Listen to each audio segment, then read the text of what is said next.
Okay, so problems with calling slaves immigrants or laborers is that it erases and misremembers how most African ancestors got here involuntarily. Furthermore, Native Americans hear the word founders and I feel like they're looking at each other like, are they serious? So it discounts and minimizes existing societies and cultures that were already developed. You can't be founders of a place that's already populated unless you make that population appear to be beneath you and uncivilized. And I believe this was mentioned in the lectures.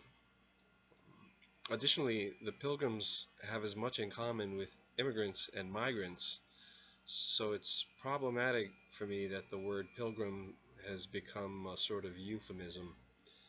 Uh, the fears that Nathaniel Philbrick says the pilgrims had could easily be applied to present-day Central and South American immigrants and migrants, like Syrian and Rohingya refugees. Sue Allen says the Puritans were risking everything. One could easily argue that for any group who decides to leave everything behind for an uncertain trip and uncertain future.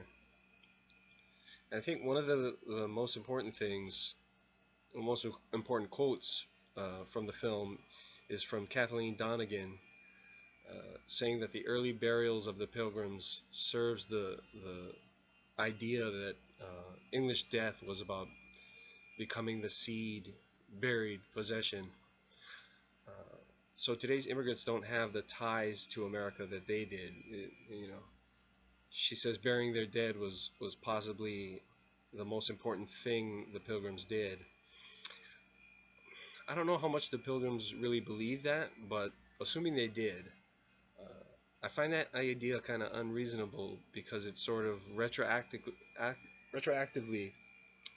gives that act more significance than it may warrant. Meaning, just on a practical level, what were they supposed to do? Send their dead back to Europe? Furthermore, Google defines a pilgrim as a person who journeys to a sacred place for religious reasons. I think someone making the trip to Mecca is a pilgrim, but I don't know if this gels with the film's portrayal of them as a bunch of very extreme people. Um, can we imagine how the themes, identities, and myths surrounding the pilgrims would change if we regarded them as Pauline Croft does, religious nutters?